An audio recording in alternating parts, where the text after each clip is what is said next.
সংবিধান হচ্ছে একটা মাকড়সার জালের মতো, আইন হচ্ছে একটা মাকড়সার জালের মতো।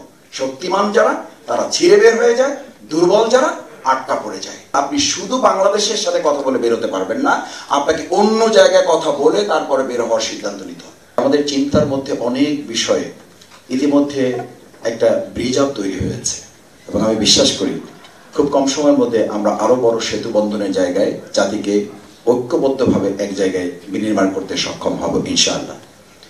দ্বিতীয় হচ্ছে সংবিধান প্রসঙ্গে একটা কথা আমরা ছাত্র জীবনে খুব আলোচনা করতাম রাজনীতিতে, যে সুতা ঘুড়ি উড়ায় নাকি ঘুড়ি সুতা উড়ায়। তো আমাদের শিক্ষক তখন বলতেন যে আসলে সুতাও ঘুড়ি উড়ায় না আর ঘুড়িও সুতা উড়ায় না, মূলত হচ্ছে সুতা যদি ঘুড়িকে অস্বীকার করে তাহলে ঘুড়ির অস্তিত্ব থাকে না, ঘুড়ি যদি সুতাকে অস্বীকার করে তাহলে ঘুড়ি ওড়ার ক্ষমতা রাখে না।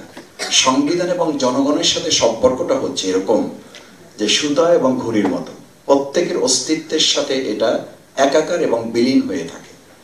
আমি মনে করি সংবিধান সংস্কার এবং অন্যান্য সংস্কারে আমাদের যত বেশি মনোযোগ দেওয়া প্রয়োজন, তার চেয়ে আমরা যারা এখানে আছি, আমরা মানুষের প্রতিনিধিত্ব করি, জনগণের প্রতিনিধিত্ব করি, রাষ্ট্রের বিভিন্ন জায়গায় যারা প্রতিনিধিত্ব এখন করছেন, তাদের ব্যক্তিগতভাবে আমাদের চিন্তা, দৃষ্টিভঙ্গি, পরিকল্পনার সংস্কারগুলো অত্যন্ত অনিবার্য। কারণ মাননীয় আইন উপদেষ্টা একটা কথা বলে গিয়েছেন, আমি এই কথাটা সূত্র ধরে আমার নিজের কথাটা এই কারণে বলছি, আমার 142টা মামলা ছিল, মামলাগুলো 7 মাসে জামিন হয়েছে। আমার 4.5 বছর পর আমাকে বের হতে হয়েছে এবং 3 বার বের হওয়ার পর 4র্থবার যখন আমি জেল থেকে বের হই, তখন বিভিন্ন গোয়েন্দা সংস্থা যখন আমাকে গাড়িতে তোলে, তখন এই মাননীয় আইন উপদেষ্টা মহোদয় যেটা বললেন যে অনেক ক্ষমতা আছে, সেই অনেক ক্ষমতা কিন্তু আমি নো অ্যারেস্ট নো হ্যারেস একটা পেপার আমার কাছে ছিল, আইনজীবী আমাকে পরামর্শ দিয়েছিলেন যে আপনি এটা সাথে নিয়ে বের হবেন।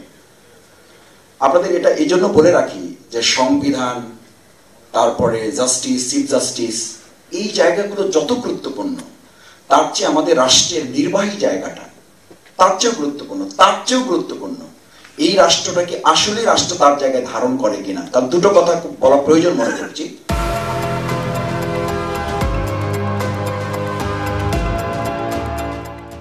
আমি যখন গাড়িতে উঠি, আমার শ্রদ্ধেয় শহীদুল আলম ভাই, আমি বের হওয়ার পর আমি দেখা করে একবার কথা বলেছি, আমি জানি না শহীদুল ভাই মনে আছে কিনা, বলেছিলাম যে আমি এক হাতে আমার একটা কোরআন শরীফ ছিল, কিচ্ছু নিয়ে বের হয়নি, কারণ তখনও আমার অজানা আতঙ্ক ছিল যে আদৌ বের হয়ে বাসায় বসতে পারবো কিনা। এক হাতে শুধুমাত্র একটা কোরআন শরীফ নিয়েছি, যেটা আমি ওখানে পড়াশোনা করেছি, আন্ডারলাইন করেছি, রিমার্ক করেছি, আর এক হাতে আমার সেই নো অ্যারেস্ট নো হ্যারেজের পেপারটা ছিল। আমি এক পা জেল গেট থেকে বের হতে পারিনি, অর্থাৎ 4th টাইম যখন আমি বের হচ্ছি, 3 টার্ম তো আমাকে নিয়েই গেছে, এবং 4th টাইম যখন বেরোচ্ছি তাও আমার শ্বশুর ইন্তেকাল করেছেন, ডেথ সার্টিফিকেট দিয়ে তারপর আমাকে বের হতে হয়েছে। এবং বের হওয়ার সময় তারা আমাকে গাড়ি তুলছে, সমস্ত এজেন্সি লোকেরা গাড়ি তুলে চোখ বেঁধেছে। আমি এটা রাষ্ট্রের কাছে এই জন্য বলছি, এখানে রাষ্ট্রের মানুষেরা আছেন, আপনারা গুরুত্বপূর্ণ ব্যক্তিবর্গ আছেন, যে সংবিধান কত গুরুত্বপূর্ণ, আমাদের আইন অঙ্গন কত গুরুত্বপূর্ণ। আমার কাছে যখন নো অ্যারেস্ট নো হ্যারেজ পেপারটা আছে, আমি ওদেরকে চোখ বাঁধার সাথে সাথে আমি বললাম যে ভাই, আমি তো জামিনে বের হয়েছি, আমাকে এখন চোখ বাঁধবেন কেন, কোনো মামলা থাকলে নিয়ে চলুন। আমি বললাম যে আমার কাছে একটা পেপার আছে, একটু যদি দেখেন। ওনারা সাথে সাথে আমার চোখ বাঁধা আমার পেপারটা সাথে নিলেন, নিয়ে বললেন যে মাসুদ ভাই সবই তো বুঝেন আপনারা। আমি বললাম আমি তো সব বুঝি না, একটু যদি বলেন। তো বললো যে শোনেন, আপনার হাতে যে পেপারটা আছে, ওই পেপারটা আমার হাত ধরে বলতেছে, ওই পেপারটা সত্যি হলো এই পর্যন্ত, আমার হাত ধরে বলতেছে এই পর্যন্ত, আর আমরা যারা আসছি আমাদের ক্ষমতাটা হলো এখানে আমার আঙ্গুল রাখতেছে, আমাদের ক্ষমতা হলো এই পর্যন্ত। আমি আজকে এখানে আইন উপদেষ্টা মহোদয় থাকলে ওনার কাছে খুব বিনয়ের সাথে জানতে চাইতাম যে এই যে আমাদের এত ক্ষমতা, এত ক্ষমতা দেয়া আছে, তাহলে আমাদেরকে আটকালো কোথায়? আমরা কোথায় নাগরিক হিসেবে আটকে গেলাম 15 বছর? কোথায় আমাদেরকে চোখ বেঁধে রাখা হলো? 4 দিন আমাকে আটকে রাখা হলো শুধু নতুন মামলা খোঁজার জন্য। আমি শুধু আমার কথাগুলো বলার জন্য বা আমার কাহিনী শোনানোর জন্য আমি এটা বলছি না, বলছি যে আমাদের চিন্তা, দৃষ্টিভঙ্গি, পরিকল্পনা, এই সবের যদি মন মগজ থেকে পরিবর্তন না আসে, কাগজে কলমে আজকে যা এখানে উল্লেখ করা হয়েছে সবই গুরুত্বপূর্ণ। সেইখানে আমরা তখন বলতাম যে, আমরা প্রায় শুনি যে সংবিধান হচ্ছে একটা মাকড়সার জালের মতো, আইন হচ্ছে একটা মাকড়সার জালের মতো। শক্তিমান যারা তারা ছিঁড়ে বের হয়ে যায়, দুর্বল যারা আটকা পড়ে যায়। আমাদেরকে তো 17 বছর সেই দুর্বল মানুষ হিসাবে সেখানে আটকে রাখা হয়েছে, আমরা তো বেরোতে পারি না। সবই তো ছিল, নো অ্যারেস্ট নো হ্যারাসমেন্ট ছিল, হাইকোর্টের পেপার। আমি দেখালাম তাকে, বলে যে ওটাই পর্যন্ত, আমাদের ক্ষমতা এই পর্যন্ত।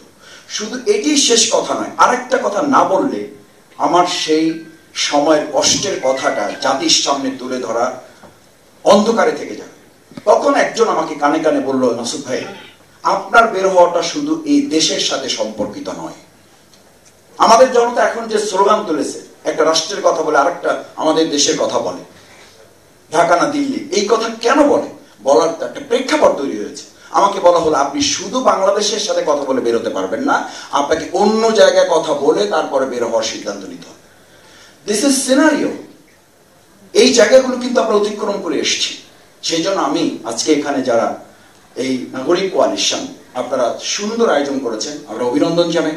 এবং এই বিষয়গুলো নিয়ে আমরা আমাদের দলেও আলোচনা হবে, আমরা এগুলো দেখব, বিবেচনা করব, আপনাদের সাথেও কথা বলবো। এবং আশা করি আপনারা আজকে যেভাবে আমাদেরকে এখানে আসার জন্য সুযোগ করে দিয়েছেন, আপনাদের সাথে ভবিষ্যতে একসাথে কাজ করার সুযোগ করে দিলে আমরা আরো অনেক দূর এগিয়ে যেতে পারবো, সেই প্রত্যাশা ব্যক্ত করে আমি শুধু একটা কথা বলবো, এইটুকু যে আসুন আমরা আমাদের মন মগজের সংস্কারের জন্য আমরা যারা একাডেমিশিয়ান আছি, আমরা যারা পলিটিশিয়ান আছি, জনগণের ক্ষুদ্র কর্মী হিসাবে যারা কাজ করি, তারা তাদের জায়গা থেকে যদি বৃহত্তর ঐক্যের চিন্তা লালন করতে পারি, তাহলে গতকাল রাতের যে সিনারিও আমাদের দেশের মানুষের সামনে এসেছে, আওয়ামী লীগের মতো একটি দলকে নিষিদ্ধ করার জায়গায় আমরা যেমন পৌঁছতে পেরেছি, ভবিষ্যতেও জনগণের সমস্ত ন্যায্য অধিকার প্রতিষ্ঠার ক্ষেত্রে আমরা ভূমিকা পালন করতে পারবো। এবং সেক্ষেত্রে নাগরিক কোয়ালিশনের এই সুন্দর প্রস্তাবনাগুলো আগামী দিনে জাতীয় ঐক্য নির্মাণে সুন্দর ভূমিকা পালন করবে, সেই প্রত্যাশা ব্যক্ত করে সবাইকে ধন্যবাদ জানিয়ে আমার কথা শেষ করছি।